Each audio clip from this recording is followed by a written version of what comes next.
buli muntu yenna gwe bayita pro-gay oba buli muntu affronting LGBT rights ayina omukazi ayina n'abaana era ye ababe tayagala obakwateko. Nze namukwano gwange Dr. Stella Nyaz, she has ever called me and we spoke, but Dr. Stella Nyaz kati kankubuulire nomala ozannyira ku baana be is when you see her true colors. Tolaba nti ye bikula najja amabeere n'agakuba mu public kakati ate ku baana be kisukkawo. Tugenda kutandika okubeera active because nina kye nasaba committee nti nno bino byonna mubitaddewo naye ani agenda okubyenforcinga ne mbasaba nti waliwo akakiiko ka anti-pornography committee akakulembebwa Dr. Kezaabu nti ke muba muteekamu era njogera mazima nti mu bill baataddemu akawaayiro ako both Ministry of Ethics ne anti-pornography committee to help in the enforcement of this specific law. So tugenda kukolera wamu ne Dr. Kezaabu ne Minister wa Ethics Honorable Akelo, she's my friend, n'abalala ne other ministries tulabe nti buli basiyaze ebitongole byabwe webiri byonna naddala ebyo bitali registered n'ebiri registered tugenda kuddayo tubichecking ebuto amaraliro aga operating nga gabasiyaze ago ge tugenda okusookako era kwa kasha wellness n'erinda kasita president ali signing awe bati bwasayinga ku macha sawa nga 5 zinawera sawa 10 nga tubafufunuddeyo mu Akasha tuleta bana mawulira ne ba stage nga bulungi ne tuyingira ne police ne tubakukunulayo mwe mulinde nze nkimanyi beteese ne baloya kati gomanya abaana bameka badde ba following Arthur Kaima bino byeyekola bino neyekola bati omanya badde ba mu following ne mumutambuza mu ma TV gonna uno Arthur Kaima yeyisanga omuwala bwe yamaze n'abaswaza n'abagamba yegge. Our sisters and brothers back home in Uganda, what we need to do something. Can you imagine? There is even somewhere where Yogera Naga Mantino, I was in a relationship, only that it was discreet. So, nze abanaganda bansovera mugamba murani sebisiyaga. Naye bana abantu ku TikTok obatekayo bu video mwe musoko ku like ogenda no laba likes ngali mukakadde. No buuza bani aba following ngogenda olabo naba Uganda. Bose bagenda mu court bagambe human rights but newe bagenda mu. And by the way, what is a human right? Ngokusiyaga is a human right.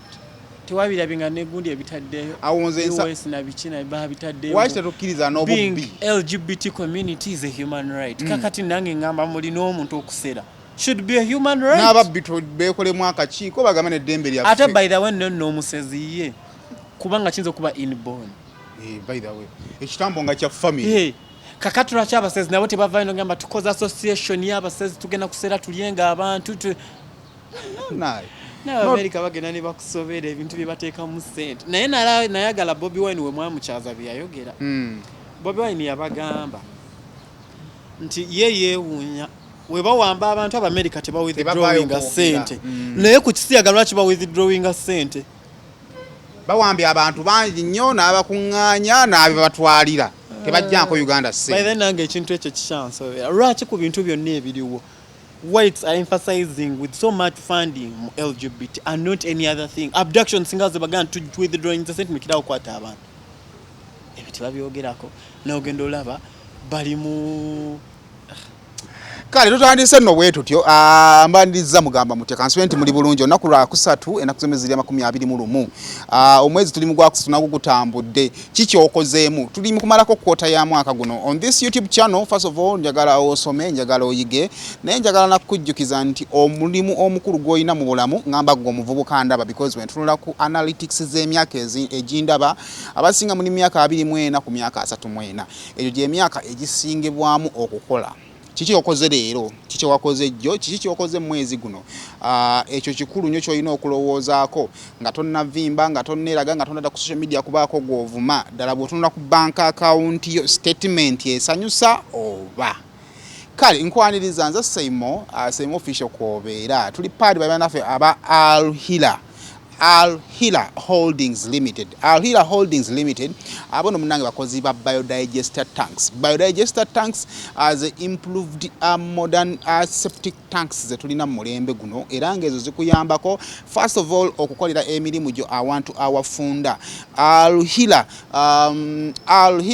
Holdings bagamba nti kakati oba wetaga biodigester tanks ennungi oba oli wafunda oba oli wali ntobazi wonna wooli bagamba nti bakuye ku namba yabwe y'essimu oberenga ate obakuukirira bakolere biodigester tanks.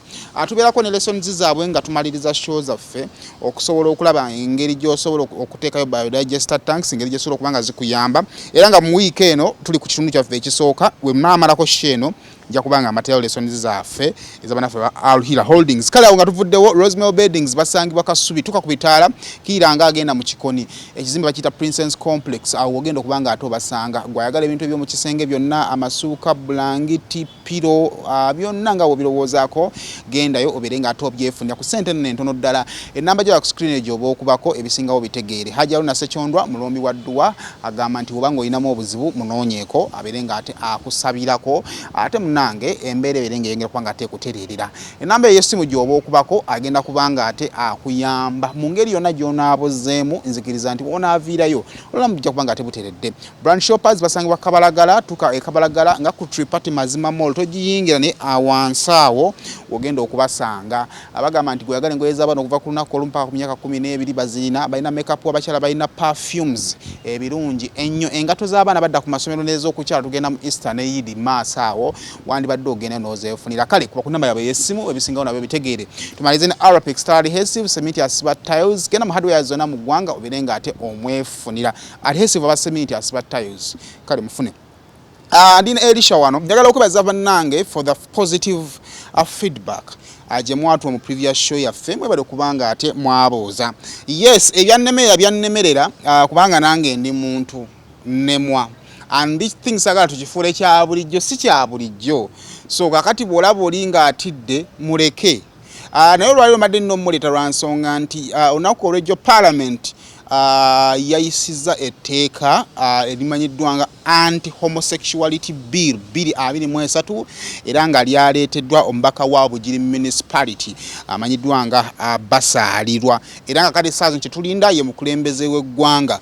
Ffe twabadde ku TV nga tulaba Elisha n'aŋŋamba nti nze ntuukidde ddala mu Parliament neerabireko. Elisha y'omu ku abo abaayita ku selected committee eya Parliament yateekebwawo okunoonyereza ku bulungi n'obubi bw'ebintu ebyo era nga olunaku lwe yayitibwa yaliyo ye omusumba Male Sempa Bishop Kiganda n'abantu abalala bangi nnyo.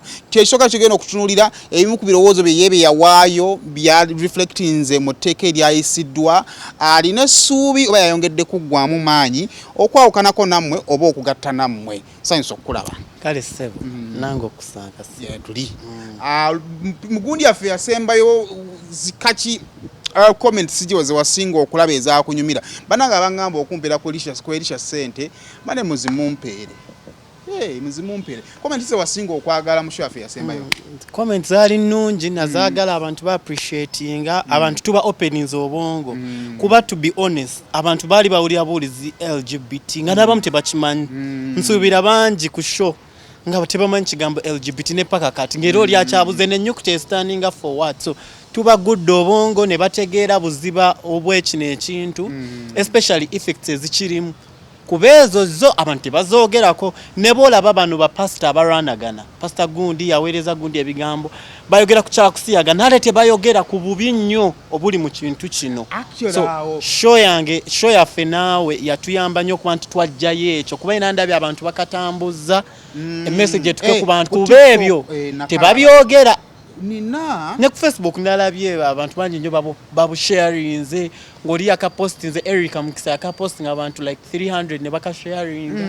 I've seen so many people abasharing. Nino omuntu eya contacting and I think yali ava mu America eyo. I think that's where we're going to start from. Yangamba I don't think you sent an audio. I think it wasn't an audio. Ngagamba ki mu bigambo bye yagamba gaayo buli kimu kyayogedde kikyamu. And I remember mu bibuuzo byange namubuuza namubuuza namugamba what is wrong about what he said. Nangamba everything is wrong. Ne mugamba kakati kiki nti he was just heartbroken. Kitegeeza mmanyi. Kati waba mmanyi kitegeeza naye yalimu eyo ssaako. Kuba there is no way wayinza okubanga mmanyi ngati ati yalimu eyo ssaako. That's impossible. So yagamba is just heartbroken. Nangamba oba wetaaga okumanya ebisingawo ojja kunkubira. Olw'obunafu bwange nebyenzikiririzaamu. Ekyamazima I didn't call him. Yes, neki yangamba. Kale, olunaku olw'ejjo. Ze kansooke neebaze. Neebaza omukyala Anita Among, Speaker wa Parliament, okuba omuvumu amidst the so many calls yafunye. Kuba yayogedde on the front, she had been getting calls that are intimidating her. So njagala okumwebaza nti yayimiridde wamu mu kukkiriza n'agamba tuganye ekisiyaga. Esente zammwe muzitwale n'ababaka bonna aba Parliament ya Uganda mwebale. Thank you so much. Thank you so much olw'ekirabo kyewadde banna-Uganda. First of all, nze omaliza okwebaza nga buli muntu yenna waddemba okubaako kyakkiririzaamu. Nga waba wali abali side era gye bakkiririza naffe batukkirize tu-exercisinge okukkiririza kwaffe. Nze personally I believe it is wrong. Let me tell you one fact. The law says it is your right as long as it doesn't infringe on my right. So bwemuvayo ne mugamba human rights, bameka abagamba ba minority. But minority, your rights shouldn't infringe on the rights of the majority. And that is what Parliament was trying to tell them. Buli ddembe welibaako eddembe ly'omuntu lye liyingirira. Ero teriba ddembe. Ate eryo liba ddembe. Olina eddembe lyo okukola by'oyagala oba okwegatta mu bisenge nga ffe tetulaba nate tuyinza jja bitukoleramu no oba oyingidde ate mu ddembe lyaffe. Yes. So abasiyazi bo kye bayagala okukola to infringe on the rights of others, to impose their so-called simanya human rights on others. Mbu baagala bo babikolere mu public beekisinge beekoleraawo tubirabe tukolebwe ate nga mu heterosexual community tuyinza kubikolerawo bo baagala bakituteekeko imposing, so which is very wrong, and I thank the right honorable speaker nti yayimiridde n'abagamba no. Jo abantu b'olunaku ku side ya minority ne ku side ya majority, ku minority was honorable Fox Odoi nombako omulala ava Tololo oba municipality eyagambye nti right y'abali. Then omubaka omulala ava mu Northern Uganda eyavuddeyo n'akyogera mu bulungi n'agamba nange naawe example ya mama speaker n'agamba nange laba ekyana ova otya ku kyana n'osala n'odda eno. Bweki ekyakoze olunaku mu debate yonna bbanga lyonna lye yamaze. Byankoledde olwo nti byonna kubanga nayitibwa mu kakiiko nti byonna bye nawa okuteesa kwange eri akakiiko, especially with UCC because era nali mpandikiddeko UCC era UCC neddamu nempandikira on the same agenda LGBT nti byaleeteddwa mu bbago. Ekyokubiri ebintu byonna ebibroadcasting bwa kati of recent nalaba NBS broadcasting something to do with LGBT basomesa abaana mu sexual orientation. But mu constitution yaffe it stipulates very clearly what sex is. Mu constitution egamba sex is female and male, not any other gender. Mbu simanya transgender by simanya bichebe bitaminology byabwe bebakozesa tebirimu. Gwe genda osome constitution bulungi nnyo onda game tino kwanga elambulula nti bwe bayogedde ku gender mu so many articles oba mu so many clauses mu that constitution emala nerambula nti no gender shall be referred to mu constitution as a man and a woman. Kakati bino transgender simanya baina so many terminology bivaawa tebinawe biva. So nebaza nti byonna bye naleeta mu kakiiko ngawe wabireeta byonna byateekereddwamu especially to do with NGOs. Nze my fight on homosexuality wasn't on pastors, no, wasn't on individuals, no. Nze fight yange yali ku NGOs. Ebitongole buli munaku tulina bingi ne government byetamanyi n'abantu bibatamanyi nenga weebiri ku kitundu. Oyinza okusanga kati nga waneeno nga waliwo ekitongole nga temumanyi. So nze emphasis yange yali ku NGOs. Ekirungi yabadde captured bulungi nti omuntu yenna apangisa abasiyazi n'abawa ekitundu kye ne bateekamu ebyabwe byabwe gwe landlord osibibwa n'abasiyazi ne basibibwa. Abasiyazi ne bwe bagula kuba kati waliwo nga smag yagula ettaka nezimba nga bulaba ono Masengere nezimba nekuba n'ekisenge netikayo ne electric fence kati nabo babadde catered for somewhere nti naawe aguze ettaka n'ozimba nga facility ozimba eyakupromotinga bisiyaga nakoleramu bisiyaga byammwe nammwe muli bakuvunaanibwa. Ekyo kye nasinza okwaga kubeera ekyo nakisuggesting a number. Which kind of human rights are you advocating for? Because when you talk about human rights, this is a broad kati hirafu yatandika egamba mbu nno ekolera ddembe lya bonna bonna mu Uganda. Kati saa zino bwogenda ku page zaabwe bagamba key population. Omanye abasiyazi tebali direct. Tasobola kujja n'agamba muno ge organization akozesa erinnya erigenda okubuzaabuza kubanga bamanya Abannayuganda abasinga tebaasoma. Kati oli ajja n'agamba mbu key population. Key population nga kikyagezaako tukako. Anti key population is those minority about key. Be batono bali key. So never confusing Ugandans mbu key population because Ugandans don't know the term key population nibagendera ku ekyo. But mu butuufu bwakyo key population is another word to mean minority. And minority be basiyas. Yes. Never if muno we are advocating for key population. What is key population?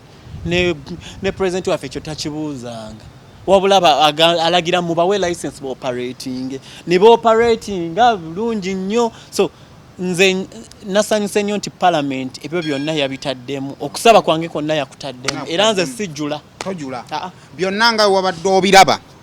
Now omaze okulaba nga byonna biwa submittingamu BC olina essuubi nti ekirooto kyo ekyokulaba Uganda etalimu LGBT olyabawo? Essuubi lyo weeriri kwa ye president yagala ganda agenda kusigninga. He's going to sign.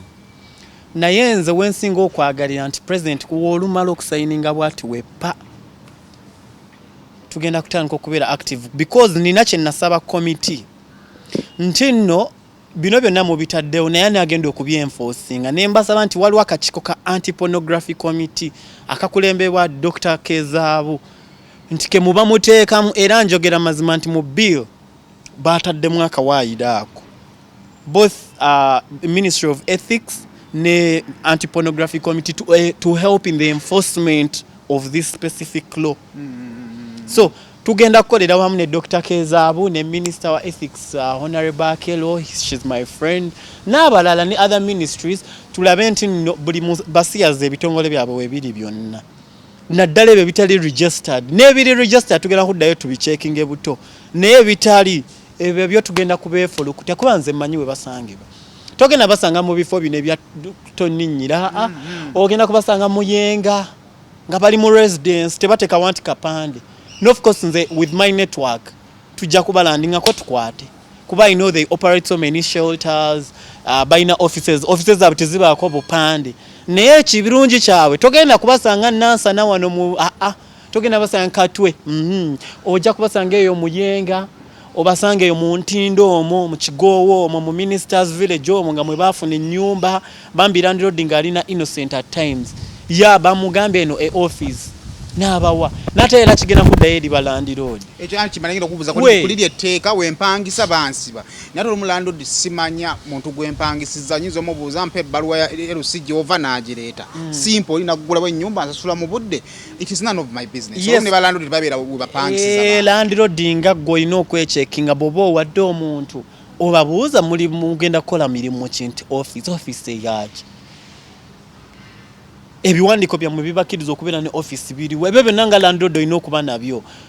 Tova erina oga nti balwokuba baleese obukadde 10 gwe ng'obawaayo space no olina okubabuuza mugenda kukola biki nti minority byebiki si bye baayogera mu parliament ng'obagoba kubeera at the end of that day fe we tunaatuuka we bali tugenda kukwata bo nawe landlord tojja tugamba nti tomanyi because that the law says knowingly singo owaayo your premises abasiyazi ne bazikoleramu ebyabwe knowingly kuba mu butuufu bwabo gwe landlord owota abasiyazi space nga tocheckinze their background oli wagamba nti office mugambe tuwe ku biwandiiko ebikukkiriza okoperating nga office last time we twayogera wangamba nti wa suggesting okutambula Uganda yonna nga musomesa olowooza okusomesa si kwe kwandisoose bannayuganda ne batabeera affected nga ekiba affecting nga tebakimanyi tubadde tulina okuba netteeka eri to protectinga nga bw'olabira tubadde ne covid in fact nyigira nnyo abantu abagamba mbu nno wetuvaayo ne tubyogerako we are promoting kati kanku example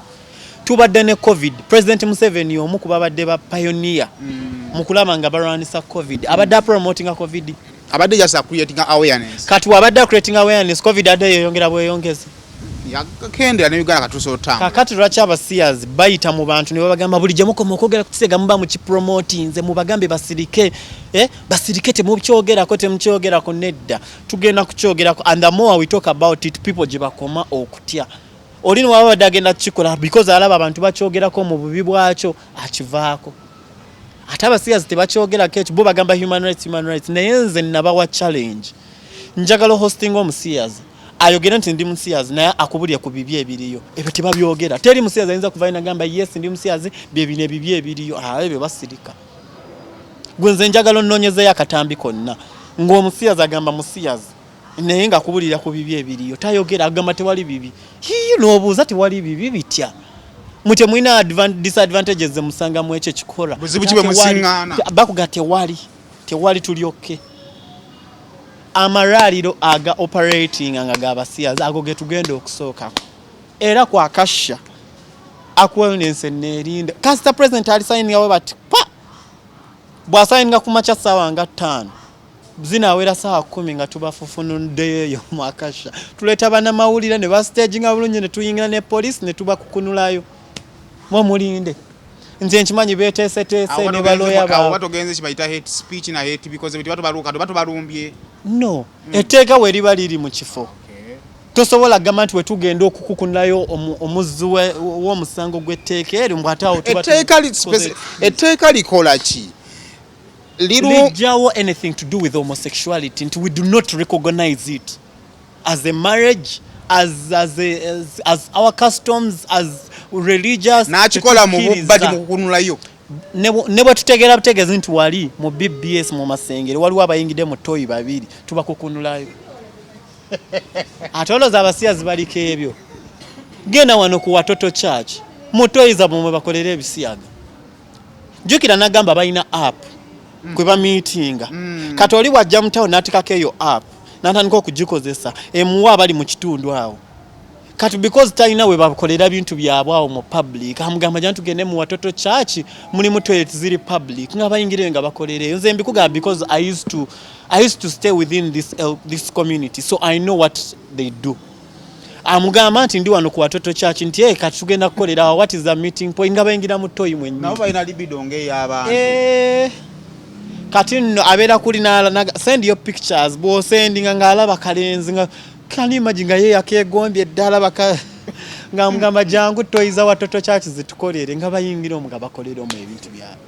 bagana nnyo ebyo ebifo nti nno abantu attention tebajja bateekako kati nga Watoto Church is a free church onayingira eno gwe tosobola kumanya nti waliwo ayingidde naye because me I was in the same network so I know and that's why I'm telling you now era luno luli nga nzifalinga ku bye twayogerako luli wangamba nti batya nnyo tebatya kuboogera kubakankanga tekibatiisa batya tteeka batya action what could be in their camps right now batandise dde okutrimbolinga nalabye US egamba mbu Canada mbu we need to remove Ugandans and take them the LGBT Ugandans take them to Canada babatwale by the way bagenda kuba batuyambi singa bavaayo US negamba tutwalanga nga 5 Canada negamba tutwala 10 ne Germany ne 1 waba batwali already batandise okukankana because the moment the bill is assented to by the president trust me baba wedde because abaneganda bennyini bagenda osooka bakuba nti okulaba omusiyazi wali bagenda mukuba I'm telling you because balina kwe beesigama wadde amateeka galina okutwalira amateeka mu ngalo amateeka tegakikkiriza ekyo tegakikkiriza bakutwalira amateeka mu ngalo yes kikyamu mubatwale ku poliisi okay babatwale ku poliisi obawolereza sibawolereza nene tetukkiriza kutwala amateeka naye Simon tudde mu buntu kubeera n'abannamateeka n'abalamuzi banyinga tokiraba nko ng'awa judgment naye nga ajwadde out of emotions era gye baŋŋambye speaker aliment kubeera neutral ate tebaŋŋambye kyalabise alina kubeera neutral naye jjo yabadde forced okubaako side gy'ateekinga olw'obuntu boddayo n'olaba ne chief justice mwennyini utterances zaakola sometimes abeera emotional ojjukira bwe yayogera ku kabaka waffe but twalibadde tugamba omulamuzi talina kuba neutral alina kuba neutral talina kubeera emotion but nabo bantu nabo banyiiga tosobola kuŋŋamba mbu omulamuzi akwata omwana we n'amutwala mu ssomero tugambe King's College gwe nojja nemukola akakundu kammwe ne muyingiramu mutandika okurecruiting abaana n'omwana we ne mumutwaliramu mb'osuubira mbwe munaaleeta omusange ewuwe mbu tajja kuba emotion he will or she will because togamba nti no parliamentarians balegislatinze kuteeka mbu balegislatingira baana baabwe nedda batwaliramu n'abalamuzi all Ugandans kati ne bamunaddukira mu kooti ne mugamba ntuddukirewo omulamuzi still era omulamuzi somehow somewhere omwana we one day will be affected oba omwana we so naye nsuubira somewhere somehow ajja kubeera emotional so abanayuganda toba blaming you don't blame Ugandans because waliwo ekintu wekisukka kati ngogenda kwakasha ekyo kitundu kyafuuka ky'abasiyazi babeera n'eppindi we beetambuza we beeyogeza oluzungu we beekolo amasimu bakwata ga bbeeyi biki tebavaawo awo kafuka katundu kaabwe kakati we munaatandika ebyokwekwatira n'okwekuba kiisa awo omuntu nava nakuba oluyi teeka akiro bayinza omumonenyeza because it was excessive you know ne court eweyinga neraba the circumstances in which a crime was committed ojja kuba nti no mutandise okwekolera wali eri ebyambyone ng'olredi netteeka weeriri omuntu nakkuba oluyi ekyo ne kooti ekitundira negamba no kye mwakoze nammwe kinnyini kyabadde tekiriiyo ekinene kyemmanyi kye bayinza omuwa community service essaawa zino you might be excited might be because of ekyayise oba ekyakoleddwa naye Uganda erina amateeka mangi ku nguzi ku bubbi okukabasanya abaana ne mu kooti emisango egyo gikyaliyo olowooza kino kyenkomeredde tutuuse kati wuliriza ebigambo byange nze nkugamba ng'omuntu alina experience mu LGBT community osobola okudda kati nga nawulidde nabadde mu parliament nempulira ono omubaka wa Kira ng'ayogera ku byamabaati ate tuli ku homosexuality osobola okukomparinga omwana gwe bali mu recruiting omuto gwe bali mu kuwa akatabo akalimu nti no a boy can marry a boy n'okikomparinga n'amabaati amabaati ge tukwata ne ssente ne tugula nti omuntu asobola okugamba nti abaagabye bazzeeyo ssente oyinza okikomparinga n'omwana gwe barecruitize ne bateekamu endowooza eyo ng'agenda kukula mu maaso eyo be bamu abagenda okwekalakasa nga bagamba ddembe lyaffe kubanga bakimuteekamu obuto so you cannot start comparing homosexuality with amabaati with corruption n'ebintu ebirala era awo I disagree with politicians abagenda in that direction nti no amabaati simanya waliwo ensonga z'amabaati ne corruption mutunuulire ezo no kino nakyo kikulu ate kino kikulu n'okusinga amabaati kuba amabaati go gasobola okulinda naye omwana w'omuntu gwe bayingiza omuze tebisobola kulinda ebbaati tusobola okulinda ne tubireeta after dinetteeka naye ate ekisiyaga nga kyatabuse tosobola because bano abantu balina agenda I'm telling you it's an international policy that they are implementing and that is why ogenda kusanga so many NGOs eziterina registered ziri highly funded nobuuza abazifunding abafunamuwa for them they are implementing their international agenda okukendeeza to depopularize okukendeeza at a faster rate notekamu sente zo bobasaka musaizinge bagendemu anal sex batambuza sirimu I'm telling you mu myaka 2 omujjuzo guba almost gukendedde gokka kuba bafa bokka gundi yafudde kiburadde gundi yafudde kiburadde abaweddewo abasajja we beewasa n'abakazi ne beewasa bwe nkuwasa onoozaala maama wange singa baali yeewasa n'omukyala munne singa yanzaala that is it and a very clear explanation teetaagana kugyongera emphasize ng'ekyo kirabika kubo nti n'abasiyazi bennyini kati kankubulire kino by the way buli muntu yenna gwe bayita pro-gay oba buli muntu affronting LGBT rights alina omukazi alina n'abaana era ye ababe tayagala obakwateko nze namukwano gwange Dr. Stella Nyas, she has ever called me and we spoke. But Dr. Stella Nyas kati kankubulire nomala ozanyira ku baana be is when you see her true colors. Tolaba nti yebikula na jama bere nagakuba mu public kakati ate ku baana be kisukkawo. Yagamba mukole ebyammwe, it is your right, but not on my children. Kinakugamba nti human rights zezo as long as it is infringing on another person's right. Watch taita utawayo n'omwana we n'agenda n'abikola wabanga tabina ako. Era yayagala bazzukulu. Walabye abaana ba Bono Muyimbi Julie Mutesasira. Tewalabye muwala we ngavuddeyo attacking abantu nze siri musiyazi. I saw that ka video ng'omuwala wagamba nze siri musiyazi. So omusiyazi abafrontinga bola basimamba human rights active kati ono Frank Mugisha gamba mbuno yakulira abasiyazi mu Uganda. Okimanyi nti alina omwana n'omukazi. Ebyo yabikweka bwe bati abantu. Kati aba LGBT rakitegera natandika bagamba mu bisexual. Duli abagamba nga mge. Jukira ba gay they don't tebawasa. Okay. That's according to their policy. Abadabo. Yes, that is according to their policy. Kati we bakitegera nti alina n'omwana kubeera gye bali bangi nnyo be bagenze bakitegera nti alina omwana. We bakitegera natandika kugamba I am now bisexual. Rakyuse. Or kati asaze diraga kati sikyali kati am bisexual. Because bisexual is having your wife ne muzala nozala at the same time you're gay. Olaba how confused these people are. Bo musanga numgamba tukitegedde nti oyina abaana lwaki bulijjo tulimba akati ndi bisexual mubadde temukimanyi it's also recognized in the LGBT community bisexual. Bo lwaki baagala bazaale ate tebaagala abalala bazaale ebyo tebabanda Uganda ebyo tebaba ku recruiting bakwagala wali ku musajja mukazi mu gay community ne how their system works tosobola te kuwasa era bw'osala ogenda mu direction y'okuwasa oba toli gay obeera bisexual because every letter in the LGBT community plus whatever their letters are stands for something. When you're gay owasa musajja munno, when you're lesbian owasa mukazi munno, when you're bisexual you can be a woman ng'oyagala omusajja naye ate oyagala neki n'omukazi munno. That's different. Kati abantu abasinga okufrontinga gay rights okuva n'olwaliro kinoonyerezeeko balina abakazi balina abaana balina era ye ababe tayagala abeera so defensive so protective eri ababe netafudde kuva ku mwana wa mukyalo oli ow'omukyala tebimukwatako ye afunamu ssente naye bwe kikwatakana ku mwana we awo nga muvaawo bubi gwe balabe nabo bonna bafokusodde ogenda musanga alina abaana ogenda kusanga Stella Nyanza alina abaana Frank Mugisha alina omwana ogenda buli ono Professor Tamale owayo Makerere ogenda kusanga alina abaana kali n'omubuuza gwe lwaki oli ku musajja munawase musajja munne balema okuzaala kyokka gwe nga wazaala lwaki nawe tiwalemwa kuzaala.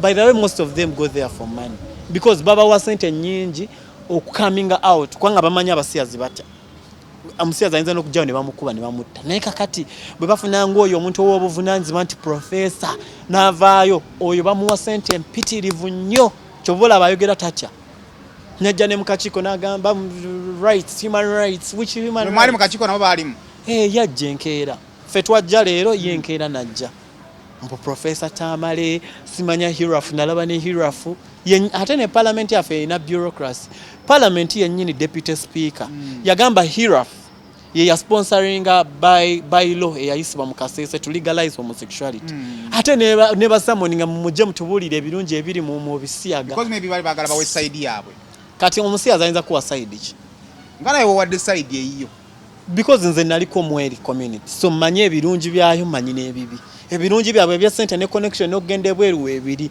n'ebibi bye batayogera kuba mu kakiiko at least nalinda ndabe nga hirafu egamba okay yes mu LGBT community waliwo ku bibi bino ebyo tebabyogera bo bayogera kimu human rights na birungi ebibi nga tebabyogera mu heterosexual community tumanyi candida tumanyi syphilis tumanyi ebintu ebira nabo bayitubulire ku bibi ebiri mu homosexuality babyogera gwenze njagala onnonyezeyo akatambi nga bayogera ku bibi ebiri mu bisiyaga ebyo tebabyogera kale kusema official kwoli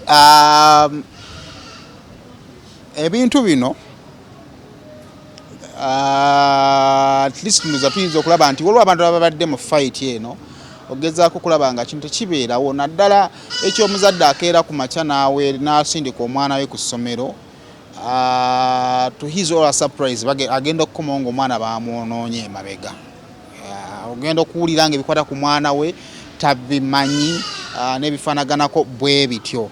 Now nga tumaliriza kubanga maybe byekuleka bisobola kubanga weebiri ne kali currently tuli mu kutunulira ku tteeka eryamaze okuyita kati we tudde eri ate mabeganda banga abatakola makulu. Olowooza tetuddewo wali we twakoma oli president n'asayininga ne bagenda mu kooti waawi safe nga liyisibwa era bagenda mu kooti ekyo that one I can assure you because that is the only path homosexuals do. Kugenda mu kooti tujja genda mu mateeka bekweka mu mateeka human rights simanya medical treatment simanya privacy right to ebyo bye babeeramu ne bagenda mu kooti so they will go to court definitely. Tunaleero terisazibwemu terijja because quorum yaweze technicalities the court zeyawa zakoze ekizaayisiza ate besides ne bwe banagenda mu court the same court ye custodian of the laws not so ko parliament byeyisa court yebiteeka mu nkola ne bwe banagenda mu court the marriage act talks about a marriage bulungi nnyo clearly egamba marriage shall be between a man and a woman. There is no marriage mu constitution oba mu marriage act eyogera nti no nti a man shall marry a fellow man or a woman shall marry. So awo wonna bajja kufailinga out. Two, our genders zeyogerera zokka. Gender mu Uganda is a man and a woman. So sisuubira mbo bajja kgenda bagambe muno homosexual rights. Where is that in the constitution? Gwenjagala ontaputi the constitution yo nonda geyo eteka we ligamba muno homosexual. Besides, we have a law that criminalizes homosexuality mu penal code. Bweriri lambulu kuvulima zene emyaka 10. So awo ne bajja kufailinga. We banadda mu mateeka abo bajja kufailinga. Bo baali banoonya technicality wa parliament weeremereddwa. Awo bagenda bwo bayinza okufuna nate wona parliament yazibye obwo bugap kuba luli mwagamba bali 10 kati kuluno tuli bisatu baade bisatu which is the third of the parliament under the law. So awo bavuddemu bayinza okudda mu bino mbwate bya process yatambudde nga bwino okutambula consultation yabaddewo omanyi bayinza okugamba it wasn't enough we needed to do a math consultation but the law gives the powers to the speaker okuchechawulira according to her opinion oba his opinion no according to me I find 1 week is enough consultation yajuwadde 1 week tebali hard they were hard. Professor Tamali yaba representing Hiraf yaba representing inani omulala ne Fox Odo yaba representing which is enough hey so nze ngamba tebayina kuluno lwo twabamaze ate olunagenda mu constitution court ne throwing out bajja kuddukira mu supreme naye ate supreme teyinira kyejja bayamba kasita constitution court tebayamba ate nga nkimanyi tewali gap yonna kati yasigadde teriiwo kale ensonga ezo ndo zamuziwulidde nkubenga eyagala tutawanya wano what else is supposed to be talked about etteeka lino limaze okuteekayo president yabulako okusayininga naye nze nina omulanga gwenkubira abannayuganda nti president Museveni waba amaze okuteeka etteeka lino mu nkola nga bwe muyogera ku bya corruption n'ebirala ne lino mutandika okwogera ku bantu abo mubajjeyo bwe buba butambi nga bwe mugamba nti gundi yalidde enguzi ne bano mujje nti pastor gundi wuuno n'obujulizi buubuno bireme kubaako nti nno abaana n'ebyana okitegera kuba kati era mumanyi waliwo abanene bapasita ng'akuba direct mu state house abatagenda kubeera touched era nga yetali bothered oba lyaze nze nkuba direct eri olweyangambye etteeka njagala likole ku buli munnayuganda yenna kasita abeera involved mu bisimala okubuuza is the 20-year imprisonment enough oba isn't it too hard? No, there is nothing too harsh. Let me tell you, by the way nze nawakanyiza nawakanya mu committee echa committee ogamba mbuno kwanga muteka nalabamu compensation abasiyaze compensation siye buzibu bwabo because bo balina sente era bo munateka we akakawayira kagamba mbuno omulamuzi yajja kusalawo baba wa compensation kati bajja gulirira omulamuzi abawe compensation nga singa akwatibwa anti court ye either imprisonment or fine kakati wo bagamba to compensate obuzibu bwabwe money is not their problem. Chovola zinabadde mbagamba balina okuleta a a sentence that deters someone from doing that same act again. Ando lajja kugamba tale neno gye mubasindise it is another community komera bataddewo a provision within that act nti nno a special setting era ne balagira prisons authorities yegenda kwekolamu omulimu efune a special place simanyi wa bagenda kuzimbayo komera simanyi naye muteeka mukyabaddemu nti prisons authorities ejja ku providing facilities special facilities for these people kuba tetuyinza mukwatete omusindike mubali atayonoone bali bonna nedda babafunire obwekkomera nti kirimanyike nti eryo lyo lisangibwa eri lyabasiyazi era buli omu abeere ng'alimanyi kugabagamba omuntu wali mukomera lyeri ng'omanyirawo n'omusango gwe yazza kakati edda ba Nelson Mandela bajemeranga abatukolonizinga babatekanga basimu special prison era buli omu yamanyanga nti oba kututeeyo ku kazinga keeyo so ne bano wekisaana baba batuteekeyo ku kalanga eyo bateekeyo ekkomera eyo kubanga gavumenti erina resources esobola okuzimba mangu bweba mu covid nga yabikola ekwata obuwumbi n'ebuyisa ne gamuzimbe batwala eyo mu kazinga eyo. So government is within the law that provision was placed until a special prison shall be set up for those kind of people. Waliwo omwana bagenda okukozesa leero okulwanisa kino bigambo ki byoyinza omusibira nga tannayingira nnyo byoyinza byoyinza omutunuzaako n'omugamba nti nga tebannakukozesa njagala olabe kino ne kino kyolimu kikyamu oba kyoyagala oyingira kiki nga bagenda mukozesa ki mu bisiyaga mu kwagala okulwana okulwana bati okulwanisa ebisiyaga okulwanisa etteeka eyo gye bali bangi nnyo bakasha Jacqueline ba Frank Mugisha ba Hirafu ebo bagenda kulwana ate bo bali funded ate twena kyobagamba kuba yo omusiyazi nga musiyazi ddala kugamba twena kyo ngamba ye bana lwaki ndabye ate ennaku zino biri nnyo ku baana ba TikTok where is the link? Uliriza, I told you, if you've seen my previous interviews, I came out last year in March and I told you about TikTok is an app for homos, but people nebampakanya. But homosexual, what they do, not that that app was designed for homosexuals, no. What they do is to take over apps or events or places nti bafuna tugambe nti no blanket and wine ngeri innocent oli yagitandikawo na another agenda bo ne bagireta na bamugamba tugenda ku sponsoringa wabula kye twagala okola is inclusivity baleke betayi bakole be bayagala kati ogenda okulaba nti guno omwaka bazenga 10 oguddako 5 oguddako kakadde kati nga bawambye ngere invite emanyikiddwa yaabwe so mu butuufu bwayo mu ntandikwa teyali yaabwe. This thing has happened. Nyege wasn't for homosexuals, no. But bwebalaba nti no, it's an event that n'abazungu bajja ne baki nabo basobola okexercising irawo ebintu byabwe. What they did is to put in money. Ne ba promoting nyege ne baji advertising. You didn't know be bateka mu sente behind bagenda ne bafuna promoter ngamba kwata obukadde bwebuti bwegendo birenga but behind that promoter is them. Kati bo ne taking over that event ne bakola byonna ne beetambuza ne bambala ebiteeteeyi kugamba even nefuka yaabwe era abantu natandika okwesisiwala ngamba ate bali abantu nga basiyazi ogenda tunulene mabegaba kama bannaye mukameno even they just want to know but taking over something so neno TikTok teyali yaabwe naye apparently as I speak it has been taken over by homosexuals ate abanayuganda nze mbeewuunya omulenzi najja naye recordinga bwe yekola we bati obusolosolo bwe yekomba emimwa gino bumanyi bekomba emimwa bwataddeko pini bwe yekomba and people liking and and you say what kind of madness is this bo benyini abanayuganda balwanisa ebisiyaga naate okumulenzi ayambadde ebiteeteeyi nga yeemoola ate bebasooka okulikinga ne balikinga kati ekirala njaga tunuulira ono omulenzi ono azannya nga ayambadde skirt mbwa azannya ebyamasomero baticha mu masomero nga ayambadde buskaati wali awo omulenzi oyo bayani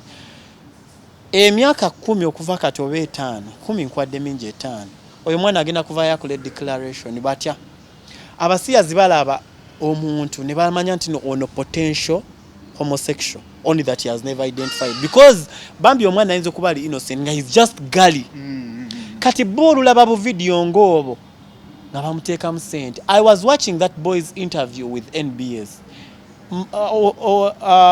Natalia yamubuuza Essente ezigula obwo busikaati ozijjawa mbunna mikwano gyange abazimpa mikwano gyo bakolawa taboogera kati bw'otandika okudiginga abasiyazi baamulaba ng'atandika obukola bambi ne balaba ye is a potential homosexual only that ye ali innocent because he's just gully kati bano ne bagala taking advantage of him so bajja ne bamugamba we want to sponsor you, we want to buy you more skirts, we want to promote your TikTok bambi omwana kati omwo mwagendera n'abeera nga Arthur Kayima n'avaayo n'akola declaration because for some good time abaddewo nga tomanyi ng'olaba ng'omusajja mukyaza ku ma-TV gonna nalaba ku NTV mukyaziza kugamba mwali nga mu promote nze n'ebisiyagabi kati gomanya abaana bameka badde bafollowing Arthur Kayima bino bye yeekola bino ne yeekola bati omanya badde bamufollowing ne mumutambuza mu ma-TV gonna uno Arthur Kayima yeyisa ng'omuwala bwe yamaze n'abaswaza n'abagamba yegge our sisters and brothers back home in Uganda what we need to do something. Can you imagine? There is even somewhere where yogera n'agamba nti no I was in a relationship only that it was discreet. So nze abanaganda bansobera mugamba muranisa ebisiyaga naye bano abantu ku TikTok obatekayo bu video mwe musoko ku like ogenda nolaba likes ngali mukakadde n'obuuza bani aba following ngogenda olaba n'abana Uganda ate bennyini abagaba baranisa ebisiyaga beba liking and ba liking. So apps ezisinga zitakingiddwa abasiyazi kati omwana yaga kutandika app eyo wakati nga netteeka lize biki bye tulina kutandika okutunuulira abantu baleme kufuka ba victim nga tebamanyi ebintu by'abalenzi okwemoola bannange feminism kintu kibi nnyo abazungu batucorruptinze n'ekigambo feminism okimanyi ekitegeeza bafuna omuwala ngamba iwe feminist shiba yakikozesa nnyo nti ne ba transgender baba balanga bakyala by the way wogina mu UN declarations ezo ze bakola a man who identifies themselves as a woman is a woman who identifies himself as a man is a man according to UN ne declaration byabwe kakati bagamba nti since omusajja bwayeefula nti n'omukyala abamukyala that is feminism so twetaaga ba feminists. Dr. Stella Nyanzi, we're feminists. We are going to give you money. Gena ne agenda ya feminism. Nathan come a feminist. Leave people to be who they want to be. Let them be what they want to be. If they feel they identify themselves as women, let them be women. Let them be feminine. Katakoka feminine is another way of promoting homosexuality. Chovola banayagadde etteeka lino kye lyaleese nti no anybody mbosimanya advocates mbosimanya biki ngo advocating kwebyo mbo feminism homosexuality simanya transgender biri omwo because I told you a transgender ye muntu identifying anti no tugambe I'm a man nengamba muri I'm a woman inside there mbo there is a woman inside there. Can you imagine how the devil is a liar? Mbo inside there is a woman. Kati ba feminist ne baba wa sente moze mutamanyi mulowooza mbo ziva mu music ani akulimbi gwe oba olaba shows njagala assessing abantu ababeerayo genda no ku Brands Fashion Awards ku Serena linda guno omwaka ojja gendayo mbuulire okwate ebifaananyi ombuulire ne dress code na buli kimu beekweka behind feminism ne beekweka behind fashion art mbu bwe nyambala ekiteeteeyi kino n'entambula isn't that promoting feminism? Yes. Ng'oli ayambala agamba this fashion omusajja oyambadde ekiteeteeyi mbu fashion really mbu bwe nyambala ekiteeteeyi kino nekola makeup nentikako earrings that is fashion, that is promoting feminism and Ugandans clap nemulayikinga ogenda olaba balayikinze but these very events I am glad those events were also catered for in the bill. Ne events ezibakungazo bataddemu byonna kasito oba event promoter oba manager oba biki kasito obeera ng'oli ku ebyo kati linda nyegenyege this year tugenda kukwatira abasiyazi okakase eyo ennyambala musoma mu nyambadde ekiteeteeyi mboyambadde ekiteeteeyi ng'oli musajja nga n'obusajja bwo kwebuli n'ogamba mbu eno fashion nedda ebintu byonna abantu bye babuuza bagamba Elisha are you safe? I'm safe ekyo njagala nkibagambe bannayuganda sina natandika last year ebyo mubyogera sina bukuumi but I'm safe. That one I can assure Ugandans I am safe bulungi nnyo. Njagala tugende mu Brands Fashion Awards nenyegenyege this year teberawo awo mu June somewhere awo June ndo zoli was October or September tujja kugenda this time around nze njagala tusangeyo abasajja nga bambadde ebiteeteeyi simanya bekweka mu fashion ono Solomon ono wa NTV simanya bekoze obusolosolo njagala tubasangeyo nabadde ndaba ka video ka Shiba we yabadde Joba mu bbala oba somewhere nga ndaba abalenzi bonna bamubuuza bonna bali bamukuba buhaga ningamba laba this madness mbumbu feminism bye mikwano gya Shiba bano I can show you another clip nguli yezinye alinga mu byebye bintu byembo feminism kati bo bamuyitamu ne bamwaka sene bamugamba feminism ne muli omuti yesibye ku feminism. What is feminism?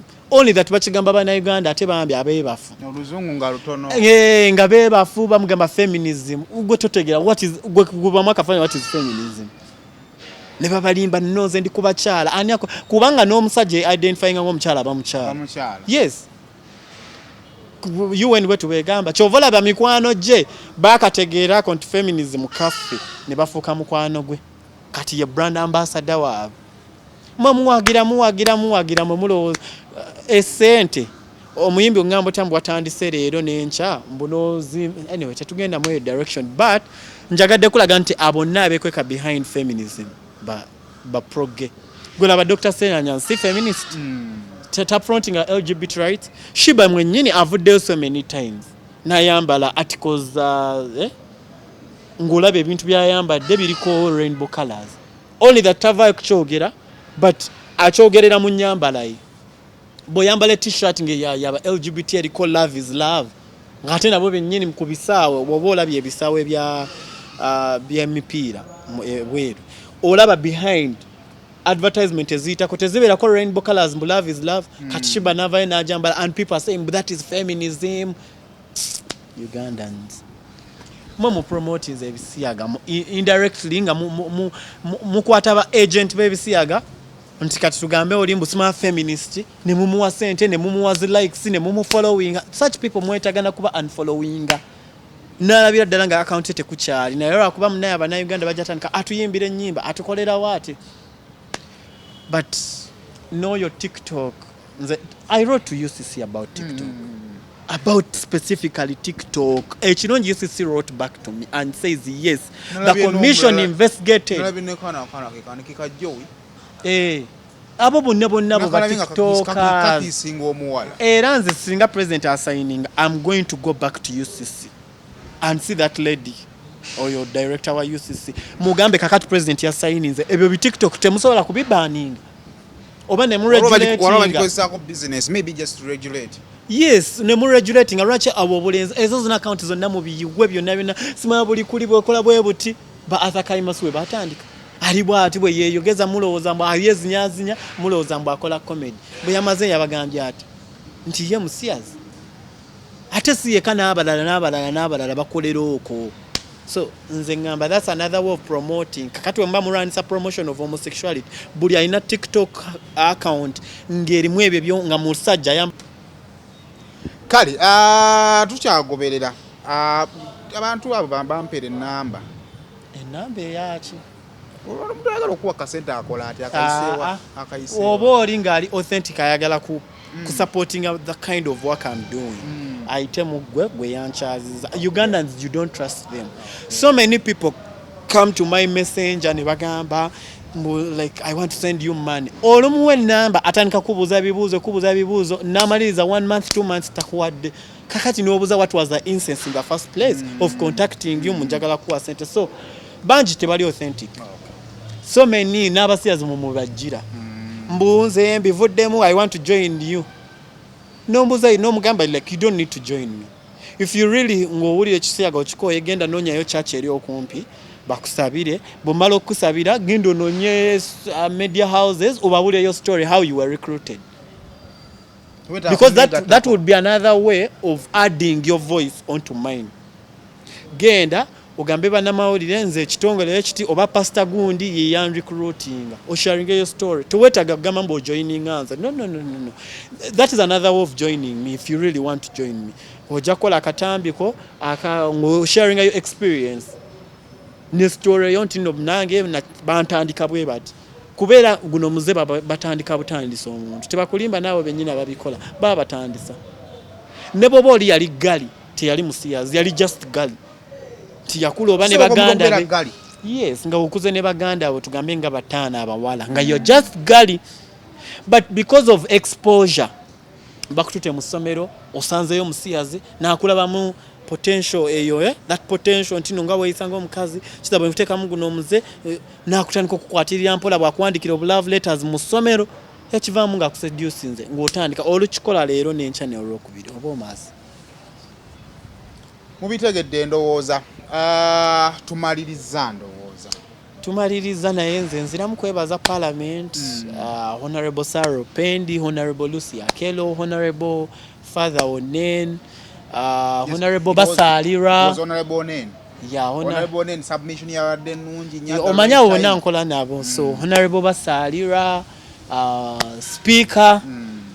Naye mwebaliza ddala n'abannayuganda abalala nga Pastor Male, Pastor Sempa, Pastor Kiganda, bonna abalwanisa ebisiyaga ne bannayuganda mwebali by the way bangi abatawagira muze kuno nga sibamanyi naye nga baliyo balwanira eyo abamu basaba begayirize mu makyati. So bannayuganda bonna abatakkiriza mu kino ekintu mbayozaayoza ebisigadde ndoza tuli ne President Museveni. Kale katulinde President asseeko omukono. Ali tulipad bebana for Rosemary Beddings genda ekasubi tukwa kubitalakira nga agenda mu kikoni ekizimba bakita Princess Complex ogenda okubasanga abatuna bintu bya mu kisenge blanketi masuka piro mifaliso byonna byagala byo mu kisenge babirina. Kale Al-Hila Holdings Uganda Limited bakozi ba biodigester tanks. Biodigester tanks ye modern septic tanks ez'omulembe guno zikuyambako abantu abafunda zikuyambako nga waliwo entobazi bakola ebintu bingi nnyo. Kale episode yabwe genzizaako wano katono nnyo oyongere okubanga tubategeera.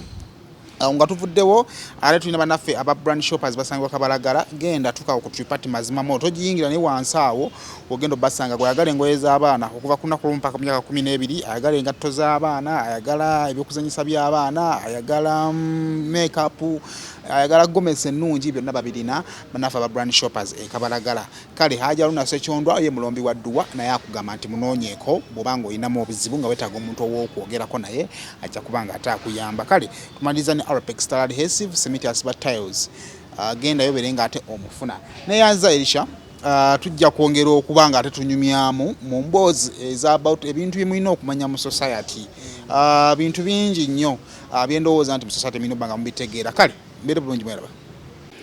Kale kusema official special edition eyobyo byoyinza byowetaaga byolina okumanya wetwogera tuli ne bannaffe aba Al-Hila bano nga bali mu bya construction era nga bakola septic tanks oba toilets empya ezimanyiddwa nga biodigester tanks.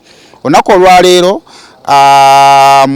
mu episode yaffe esooka tugenda kubaako bye tutegeera byolina okumanya ku biodigester tanks zino emigaso gyazo bye weetaaga okumanya ku biodigester biki byotalina kukola ng'okozesa biodigester n'ebirala bingi nnyo naye nga bw'oyinza okutunula bino byebimu ebigenda mu maaso nga biodigester eteekebwayo so ne tugenda kufuna abakugu batubuulire mu episode yaffe esooka biki bye tulina okumanya n'okutegeera. Okay, bassebo ne bannyabo amannya nze Nsuuga Mustafa nvudde mu Al-Hila Holdings Uganda Limited. Tusangibwa ku Grand Imperial Hotel okwenyini kwe tusangibwa room 28 Kampala wakati. So olunaku olwaleero tuli wano Konge nga tuzze kola biodigester. Tukola ebintu ebyenjawulo kuzimba masannyalaze tiles plumbing naye ng'olwaleero specifically Saimo omwami ono batunoonyezaako olwaleero nga tukola biodigester. So olwaleero tugenda batwala mu mitendera egitawamu okukola biodigester biki bye weetaaga wa otalina kukozesa kino kiki olina okukozesa mu bumpimpi tugenda batwalamu olwaleero. So kyetusinziirako okugamba nti nno biodigester eno katugiplacinge wano oba katusime wano eno tuteeke wano bintu bitono nnyo. Ekisooka enkula y'ekifo ekifo engeri gye kiba kyakulamu.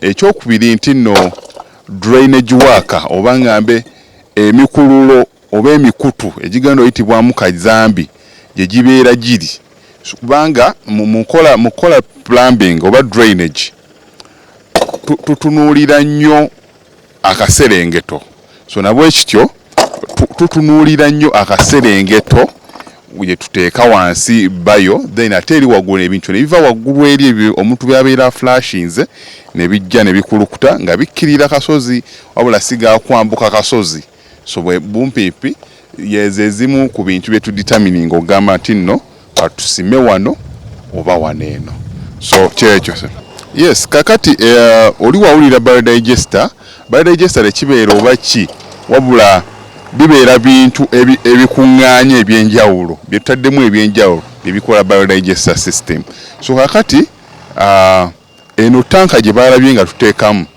ye tanka kiri abantu kyebabuuza ne tubagaa lwaki tejjula ne tubagaa emulungula obukyafu ne ba breakinga down ne babumenyaamenya kakati tanka eno ebikyafu byonna ebiva mu toilet mwe bituukira tanka eno era mwe tuteeka eddagala gye treatinga nemenyaamenya obukyafu kwega ye container ya kazambi yenna buli kimu tejjula simanye efulumya amazzi buli kimu kyonna process ya digestion yonna ekolebwa mu tanka eyo so tanka eyo ya mugaso nnyo ku kintu kye bayita biodigester septic tanka yes kisoboka omuntu ogikolera ku site naye tukikola naffe tukikola nnyo naye kigira oba omuntu kyandiise worst case scenario mu mbeera ebeera nti tokyalina nnyo kyakkola wabula okuggyako ogikolera awo tugikolera awo lwa nsonga nti nno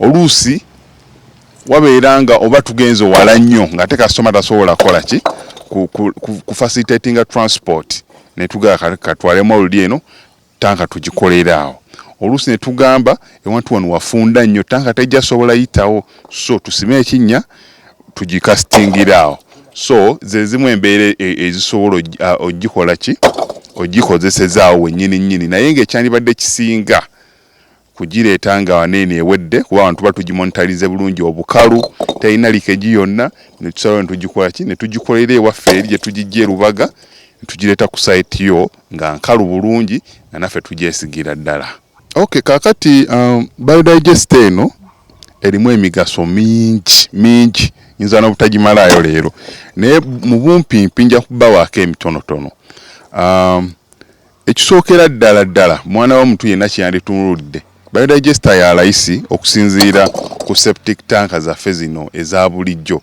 bayo ya layisi ddala era abo bonna abatukubiddeko bo bakikakasiza nti nno yes biodigester ya layisi omugaso gw'okubiri biodigester lwaki abantu bagyembracinze nnyo oba bagitegedde nnyo nti nno tejjula septic tanka yaffe eri enkadde yes tejjula nti nno yo mbadde mbawa egundi comparison kweri enkadde eri bagidesigninga nga omulimu gwayo kutereka buteresi bukyafu kyovula bakulanga gunene nnyo nga gunene so kakati ate biodigester kyekola ko katonotono olw'ensonga kamulungula tekyetaaga kuba gunene nnyo kuba tetereka wabula emulungula obukyafu buno omuntu wabeera flashinze mu toilet obukyafu obwo ne bufukamu amazzi ago ne gagenda mu mayinja kati nga olaba amayinja geno section gye bateekamu ey'amayinja era biodigester tanka eno oba ogitunuulidde nti nno erina omukutu oguyingiza erina omukutu ogufulumya so oguyingiza guyingiza ne biyingira mu tanka muno n'ebimulungwa ebifuuka amazzi ago ne gafuluma ne gagenda mu mayinja so kyekigifula muno tekola ki tejjula so omugaso ogwokubiri nga olaba kati waneeno nti tuli mu luggya lwa muntu wakati mu luggya naye tugitadde wakati mu luggya kakati lwaki tugitadde wakati mu luggya kuba tuli sure nti nno egenda beera wansi mu ttaka kitegeeza omuntu wa wano agenda beera nga ali able oba nga asobola okusimba pasipalamu we n'akola ki n'ekifo kye n'asigala ng'akikozesa oba n'ateekawo pavers ze ekifo kye nekisigala nga takifiiriddwa ng'ate ne biodigester gyeri omugaso omulala nti nno biodigester yaffe eno egenda mu kifo kifunda nga olabye zino ziri fuuti 5 ku 11. So waliyo bannaffe abali eyo nga yagula poloti y'entonotono tugano okozesa toys eziri modern ng'ogamba nno tolina kifo. Biodigester egenda mu kifo kifunda ddala sewo. Kakati emiwendo omuntu yenna yandiyetaaza ogimanya akuba ku simu zaffe zino ziyitawo ne wansi awo newankubadde kanzi basomere. Tuli ku 07017 66992. Tulina enamba 3 esooka eri 07017 66992. Eyokubiri 0702 60 45 43. Tulina ne MTN 0789 22 42 30. Enamba zaffe zonna ziri ku WhatsApp. Twetaaza osobola tufunira ku namba zaffe oba n'okyalako ku yafeesi yaffe eri ku Grand Imperial Kampala wakati. Buli omu ndoozaawo akola ki wangu otuukibwa Kampala wakati. Grand Imperial abatagimanyi ku State Square waggulu awo ewali Grand Imperial.